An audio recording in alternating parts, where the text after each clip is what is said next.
नमस्कार दोस्तों, स्वागत है आपके अपने चैनल जी फैक्ट पर। आज के इस वीडियो में हम बात करेंगे आज के करंट अफेयर्स के बारे में, लेकिन एक बार कल का रिवीजन कर लेते हैं कि नंबर 1 क्वेश्चन है 67वीं राज्य स्तरीय एथलेटिक्स प्रतियोगिता में फलोदी जिले के किस खिलाड़ी ने 2 स्वर्ण पदक यहां पर जीते हैं। तो आंसर होगा इसका मोनिका विश्नोई ने जो यहां पर 2 स्वर्ण पदक हासिल किए। याद रखना इनका संबंध किस जिले से है, तो इनका संबंध जो है फलोदी जिले से आता है, ये आपको थोड़ा सा ध्यान रखना है। अगला है राजस्थान विधानसभा चुनाव 2023 में वोटर्स टर्नआउट बढ़ाने के लिए उद्देश्य से किस अभियान की यहां पर शुरुआत की गई है। तो आंसर होगा इसमें मिशन 75+ अभियान यहां पर शुरू किया गया है। किसके लिए, तो वोटर्स की जो संख्या है उसको बढ़ाने के लिए इस अभियान को शुरू किया गया है, ये आपको थोड़ा सा ध्यान रखना है।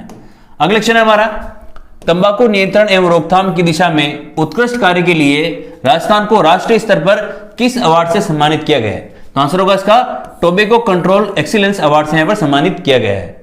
अगला है जोधपुर में मारवाड़ उत्सव का आयोजन कब किया जाएगा। तो आंसर होगा इसका 27 अक्टूबर को जो है मारवाड़ उत्सव का आयोजन किया जाएगा।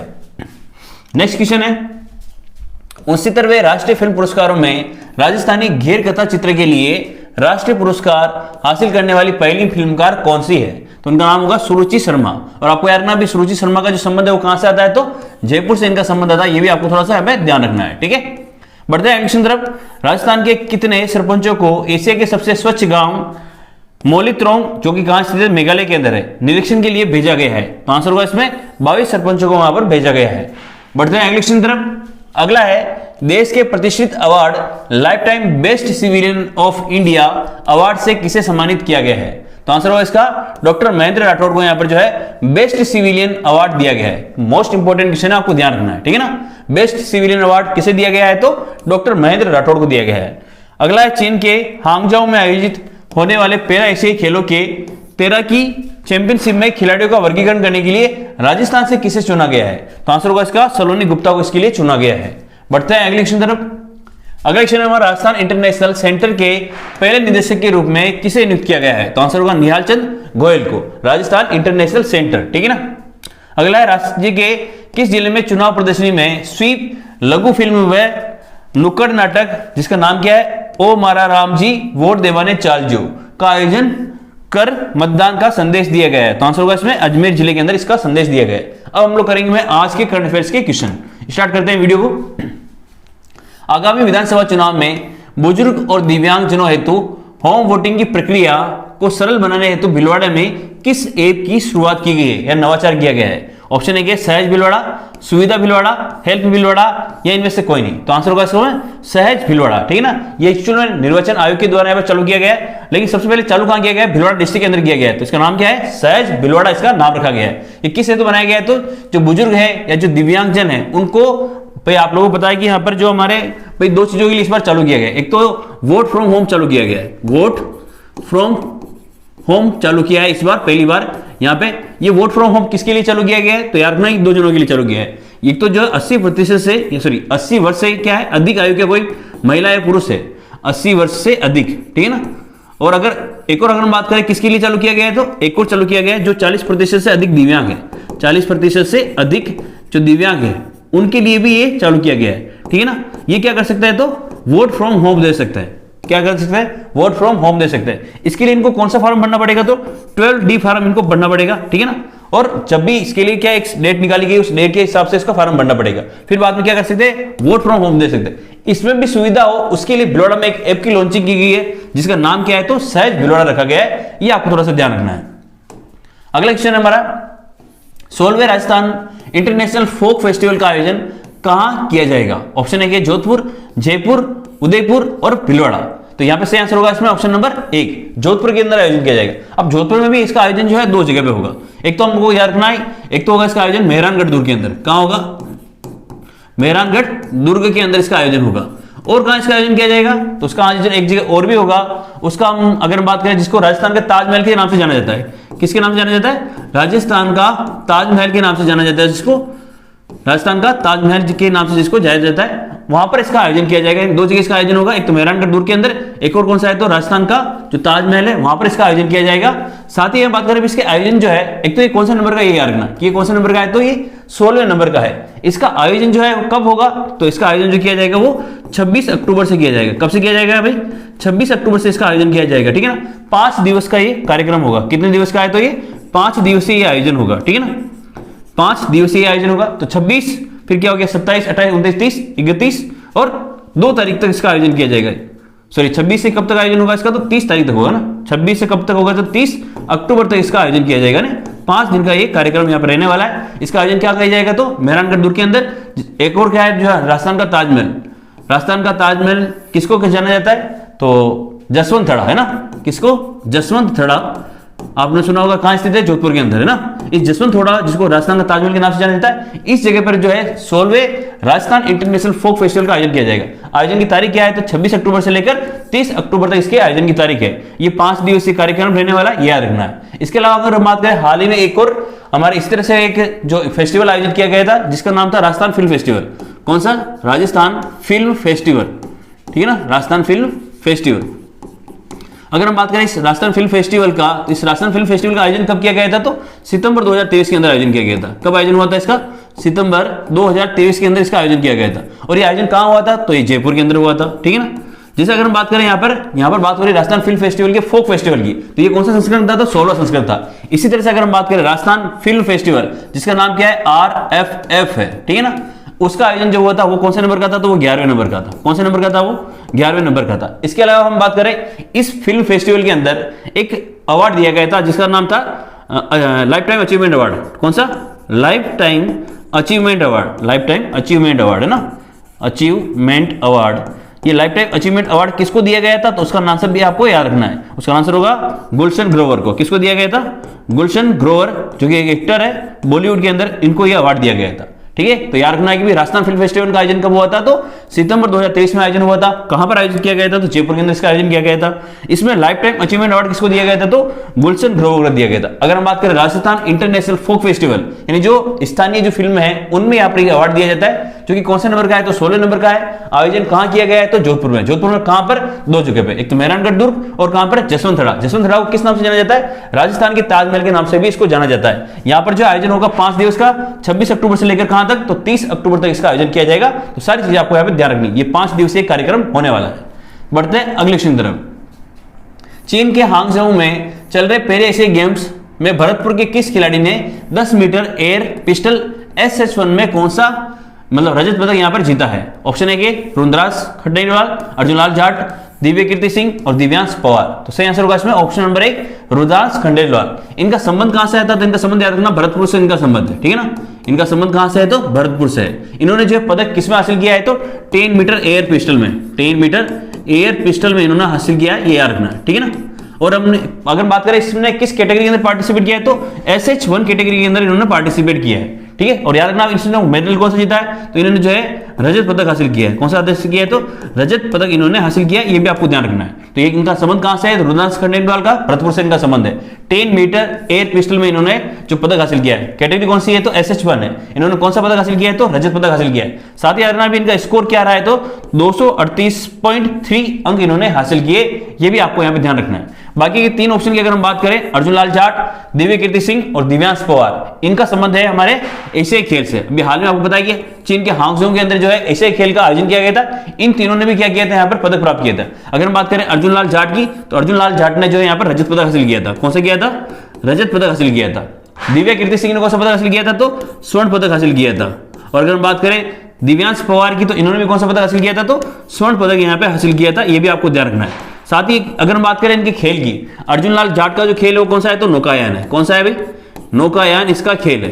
अगर हम बात करें दिव्य कीर्ति सिंह की, तो दिव्य कीर्ति सिंह का जो खेल है वो कौन सा है, घुड़सवारी। कौन सा है, घुड़सवारी, ठीक है ना। और दिव्यांश पवार का आपको कमेंट सेक्शन के अंदर लिख के बताना है, ठीक है। तो ये सारी चीज आपको नोट कर लेनी है कि भाई चीन के हांगझोउ में अभी पैरा एशियन गेम्स का आयोजन किया जा रहा है। उसमें जो है रुद्रांश खंडेलवाल ने कौन सा पदक प्राप्त किया है, तो इन्होंने रजत पदक प्राप्त किया है। कहां का संबंध है इनसे, भरतपुर से इनका संबंध है। 10 मीटर एयर पिस्टल में इन्होंने पदक प्राप्त किया है। कैटेगरी कौन सी है, तो SH1 है। पदक का नाम भी आपको यहाँ पे ध्यान रखना है। बढ़ते हैं अगले क्वेश्चन तरफ। अगला है नई दिल्ली में आयोजित India open competition air weapon 2023 में आत्मिका गुप्ता ने कौन सा पदक जीता है। ऑप्शन है कि स्वर्ण पदक, रजत पदक, कांस्य पदक या इनमें से कोई नहीं। तो यहां पर सही आंसर होगा इसमें ऑप्शन नंबर 1 स्वर्ण पदक इन्होंने हासिल किया है। यहां पर बात हो रही है किसमें, नई दिल्ली में आयोजित India open competition air weapon 2023 की यहां पर बात हो रही है। इसमें आत्मिका गुप्ता ने कौन सा पदक जीता, तो आंसर क्या होगा इसका, स्वर्ण पदक। अगर हम बात करें किसकी, आत्मिका गुप्ता की, ठीक है ना, किसकी बात करें हम लोग, आत्मिका गुप्ता की अगर हम बात करें तो इनका संबंध कहां से आता है, तो इनका संबंध आता है उदयपुर से। इनका संबंध कहां से आता है, तो ये क्या है, उदयपुर के खिलाड़ी है। साथ ही अगर हम बात करें इन्होंने कौन सा पदक जीता है, तो इन्होंने जीता है स्वर्ण पदक। कौन सा पदक इन्होंने हासिल किया है, स्वर्ण पदक इन्होंने हासिल किया है। अगर हम बात करें इन्होंने ये पदक जो है हासिल किसमें किया है, तो 10 मीटर एयर राइफल में, किसमें किया है, 10 मीटर एयर राइफल में इन्होंने जो है ये पदक हासिल किया है। लेकिन ये 10 मीटर एयर राइफल जो है वो सिंगल इवेंट नहीं था, ये कौन सा इवेंट था, तो टीम इवेंट था, ठीक है ना। इन टीम इवेंट में जो है, अगर हम बात करें टीम इवेंट में इन्होंने ये पदक हासिल किया है। तो याद रखना है कि आत्मिका गुप्ता का संबंध कहां से आता है, उदयपुर से। इन्होंने कौन सा पदक हासिल किया है, तो स्वर्ण पदक। किस में हासिल किया है, तो 10 metre air rifle team event में इन्होंने ये पदक हासिल किया है, ठीक है, ये आपको ध्यान रखना है। बढ़ते हैं अगले क्वेश्चन की तरफ। अगला है 26वें लोकरंग महोत्सव का आयोजन कहां किया जाएगा। ऑप्शन है जवाहर कला केंद्र जयपुर, मानसरोवर जयपुर, इंदिरा गांधी स्टेडियम जयपुर, सांगानेर जयपुर। तो सही आंसर होगा इसमें ऑप्शन नंबर 1 जवाहर कला केंद्र जयपुर में इसका आयोजन किया जाएगा। अगर हम बात करें यहां पर किसकी बात हो रही है, तो लोकरंग महोत्सव की बात हो रही है। किसकी बात हो रही है यहां पे, लोकरंग महोत्सव की यहां पर बात की जा रही है। इस लोकरंग महोत्सव का आयोजन जो है ये किसके द्वारा किया जा रहा है, तो जवाहर कला केंद्र के द्वारा इसका आयोजन किया जा रहा है। इसका आयोजन कौन कर रहा है, तो ये भी आपको ध्यान रखना है, इसका आयोजन कर रहा है जवाहर कला केंद्र, ठीक है ना, ये भी आपको ध्यान रखना है, जवाहर कला केंद्र के द्वारा ही जो है इसका आयोजन किया जा रहा है, ये आपको थोड़ा सा ध्यान रखना है। अगर हम बात करें भाई कितने दिवसीय प्रोग्राम है, तो याद रखना ये 11 दिवसीय प्रोग्राम है। कितना है, 11 दिवसीय प्रोग्राम है। और शुरू कब से होगा, तो 29 अक्टूबर से शुरू होगा। कब से शुरू होगा, 29 अक्टूबर से इसकी शुरुआत की जाएगी। ये भी आपको थोड़ा सा यहाँ पे ध्यान रखना है, ठीक है ना। अब 11 दिन का प्रोग्राम है, तो इसमें आप 11 प्लस कर सकते हैं, आपको पता चल जाएगा भाई ये कार्यक्रम जो है कब तक चलेगा। हम बात सकते हैं भाई ये 8 नवंबर तक इसका प्रोग्राम चलेगा, ठीक है ना। कब तक चलेगा, तो ये 8 नवंबर तक प्रोग्राम चलेगा। तो याद रखना कि भाई लोकरंग उत्सव जो है यानी महोत्सव जो है इसका आयोजन किसके द्वारा किया जा रहा है, तो जवाहर कला केंद्र के द्वारा किया जा रहा है। इसका आयोजन कब से कब तक होगा, तो याद रखना 29 अक्टूबर से लेकर 8 नवंबर तक इसका आयोजन किया जाएगा। कहां पर, जवाहर कला केंद्र जयपुर के अंदर। याद रखना इस महोत्सव का जो नंबर है वो कौन सा है, तो 26वें नंबर का ये महोत्सव, ये भी आपको थोड़ा सा ध्यान रखना है। बढ़ते हैं अगले क्वेश्चन तरफ। पैरा एशियाई गेम्स 2023 में जयपुर की किस खिलाड़ी ने 10 मीटर एयर राइफल में स्वर्ण पदक यहां पर जीता है। ऑप्शन ए अवनी लेखरा, राकेश बेहरा, रुद्रांश खंडेलवाल और निहाल चंद गोयल। तो यहां पर से आंसर होगा ऑप्शन नंबर 1, ठीक है, पैरा एथलेटिक्स अवनी लेखरा। अवनी लेखरा का अगर हम बात करें संबंध कहां से आता है, तो इनका संबंध आता है जयपुर जिले से, ठीक है ना। इन्होंने क्या किया है, तो अब ये तो याद रखना है कि भाई पैरा एशियन गेम्स का आयोजन कहां हो रहा है, चीन के अंदर। इसमें इन्होंने क्या किया, स्वर्ण पदक हासिल किया। याद रखना किसमें हासिल किया है, तो वही 10 मीटर एयर राइफल में इन्होंने पदक हासिल किया है। इसके अलावा अगर हम बात करें अवनी लेखरा का, तो अवनी लेखरा को आपको पता है कि बेटी बचाओ बेटी पढ़ाओ, ये क्या है, इसकी ब्रांड एम्बेसडर है। ये भी आपको थोड़ा सा ध्यान रखना है कि बेटी बचाओ बेटी पढ़ाओ की क्या है, ये ब्रांड एम्बेसडर है। इन्होंने क्या किया है, तो 10 मीटर एयर राइफल में स्वर्ण पदक हासिल किया। अगर बात करें राकेश बेहरा, इन्होंने भी क्या किया है, पैरा ओलंपिक। इसकी कैटेगरी भी आपको याद रखनी है, इसकी कैटेगरी कौन सी है, तो SH1 है। इनकी कैटेगरी कौन सी है, तो SH1 है। तो आपको ये भी पता है कि रुद्रांश खंडेलवाल की कैटेगरी कौन सी है, तो वो भी कितनी है, तो SH1 ही आपको पता ही है, ठीक है ना। इन्होंने किसमें हासिल किया था, तो रुद्रांश खंडेलवाल ने तो एयर पिस्टल में है ना, 10 मीटर एयर पिस्टल में इसमें हासिल किया था। और जबकि अगर हम बात करें अवनी लेखरा का, तो इसने 10 मीटर एयर राइफल में हासिल किया है। राकेश बेहरा की बात करें तो इन्होंने कौन सा पदक हासिल किया है, तो कांस्य पदक हासिल किया है। कौन सा हासिल किया है, कांस्य पदक इन्होंने हासिल किया है, ये आपको ध्यान रखना है। राकेश बेहरा अवनी लेखरा का संबंध कहां से है, तो जयपुर से है। अगर हम बात करें रुद्रांश खंडेलवाल का संबंध कहां से है, तो याद रखना कि भरतपुर से इनका संबंध है। कहां से आ जाएगा, भरतपुर से इनका संबंध है। राकेश बेहरा ने कौन सा पदक हासिल किया है, कांस्य पदक। किस गेम्स में अगर बात करें, तो इसी में पैरा एशियाई गेम्स के अंदर इन्होंने जो है कांस्य पदक इन्होंने हासिल किया है, ये आपको ध्यान रखना है। अगर हम बात करें निहाल चंद गोयल की, तो आपको पता है कि भी इंटरनेशनल सेंटर जो है मारवाड़ में बनाया गया है, ये क्या है, उसके निदेशक नियुक्त किए गए हैं, ठीक है, ये आपको ध्यान रखना। तो सारी चीजें आपको यहां पे नोट कर लेनी है।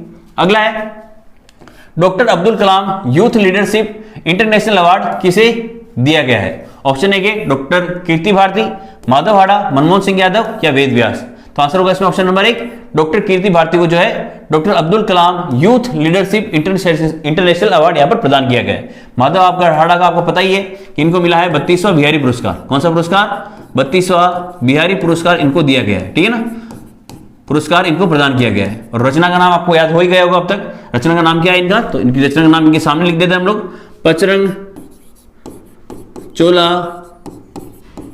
पहर सकीरी, ठीक है ना, ये क्या है, इनकी रचना का नाम है, ये आपको थोड़ा सा ध्यान रखना है, ठीक है ना। अगर हम बात करें अगला डॉक्टर मनमोहन सिंह यादव की, तो इनको जो है याद रखना आपको सूर्यमल मिशन पुरस्कार मिला है। कौन सा मिला है? तो सूर्यमल मिशन शिखर पुरस्कार इनको दिया गया है। सूर्यमल मिशन शिखर पुरस्कार ये इनको दिया गया है, ठीक है ना। इनकी रचना का नाम क्या है? तो इनकी रचना का नाम भी आपको याद रखना है कि कुदरत सु कुचमाद, ठीक है ना। क्या है इनकी रचना का नाम? तो कुदरत सु कुचमाद इनकी क्या है? रचना का नाम है। ये भी आपको थोड़ा सा यहाँ पे ध्यान रखना है। अगर हम बात करें वेद व्यास की, तो आपको पता है कि भाई इनको जो है राजस्थानी साहित्य जो अकादमी जो है, राजस्थानी साहित्य अकादमी जो है, राजस्थान साहित्य अकादमी के द्वारा इनको पुरस्कृत किया गया। अकादमी है ना, राजस्थान साहित्य अकादमी, इनके द्वारा इनको क्या गया? सम्मानित किया गया। इनको कौन सा पुरस्कार दिया गया? तो साहित्य मनीषी पुरस्कार इनको दिया गया है। कौन सा दिया गया है? तो साहित्य मनीषी पुरस्कार इनको दिया गया है। ये आपको थोड़ा सा ध्यान रखना है, ठीक है ना। और अगर हम बात करें भाई सूर्यमल मिशन शिखर पुरस्कार किसके द्वारा किया गया? तो जो राजस्थानी भाषा साहित्य संस्कृति अकादमी जो है, जो कि कहां स्थित है? बीकानेर के अंदर स्थित है, उनके द्वारा जो डॉक्टर मनमोहन सिंह यादव को सूर्यमल मिशन शिखर पुरस्कार दिया गया है। रचना का नाम आपको याद रखना है कुदरत सु कुचमाद। अगर हम बात करें 32वां बिहारी पुरस्कार माधव हाड़ा को मिला है। नाम है उनकी रचना का पचरंग चोला पैर सकीरी। डॉक्टर कीर्ति भारती को कौन सा अवार्ड मिला है? तो doctor Abdul Kalam youth leadership international award इनको दिया गया है। बढ़ते हैं अगले क्वेश्चन तरफ। देश की पहली एकीकृत सैन्य कमान कहां स्थापित करना प्रस्तावित है? तो इसका सही आंसर होगा ऑप्शन नंबर 1 जयपुर। ये आपको थोड़ा सा ध्यान रखना है। अगले क्वेश्चन है हमारा, निर्वाचन आयोग ने घर बैठे मतदाता सूची में अपना नाम देखने हेतु कौन सा मोबाइल ऐप शुरू किया है? ऑप्शन ए के वोटर हेल्पलाइन ऐप, फिर है सहज ऐप, सुविधा ऐप और विजिल ऐप। तो सही आंसर होगा इसमें option number 1 voter helpline app यहाँ पे शुरू किया गया। ये किससे संबंधित है? तो ये जो घर बैठे अगर मतदाता अपना सूची में नाम चेक करना चाहे तो इसकी सहायता से यहाँ पे चेक कर सकते हैं। अगर आपको पता है सहज ऐप जो है ये किसके लिए शुरू किया गया है? तो जो वोट फ्रॉम होम है उनको सुविधा देने के लिए ना, वोट फ्रॉम होम इसमें सुविधा प्रदान करने के लिए। और सुविधा किसको दी गई है वोट फ्रॉम होम की? तो एक तो दिव्यांगजन को, किसको दी गई है? दिव्यांगजन को। साथ ही याद रखना किसको दी गई है? तो जो हमारे जो वृद्ध पुरुष महिला जो है, यानी जो अधिक 80 साल से ऊपर के जो क्या है 80 वर्ष से अधिक आयु के जो वोटर्स हैं, इनको क्या दी गई है? सुविधा दी गई है। इनके लिए इस एप्लीकेशन को शुरू किया गया है सहज भीलवाड़ा। किस नाम से है? तो याद रखना सहज भीलवाड़ा के नाम से है। ये आपको ध्यान रखना है ना, सहज भीलवाड़ा, यानी भीलवाड़ा में इसकी शुरुआत सबसे पहले की गई है, ध्यान रखना। अगर बात करें सी विजिल ऐप, इसकी बात हो रही है यहाँ पे सी विजिल ऐप की अगर हम बात करें तो सी विजिल ऐप एक्चुअल में क्या है कि हमारी वर्तमान में अभी फिलहाल क्या लगी हुई है? आचार संहिता लगी हुई है। इस आचार संहिता में कोई जो है अपने अधिकारों को दुरुपयोग नहीं करे, इसके लिए अगर निगरानी रखी है तो इसका क्या किया गया? सी विजिल ऐप को यहाँ पर चालू किया गया। यानी अगर कोई भी जैसे कोई नेता वगैरह है कि भाई जनता को किसी प्रकार का प्रलोभन देता मान लो, उस तरह की कोई भी घटना अगर आपको दिखाई दे तो इसकी कंप्लेंट कहां कर सकते हो आप लोग? सी विजिल ऐप पे यहाँ पर आप कंप्लेंट कर सकते हो। तो यहाँ पर जल्दी यहाँ पे कार्रवाई की जा सकती है। तो ये सारी चीज आपको यहाँ पे थोड़ी सी ध्यान रख लेनी है ना।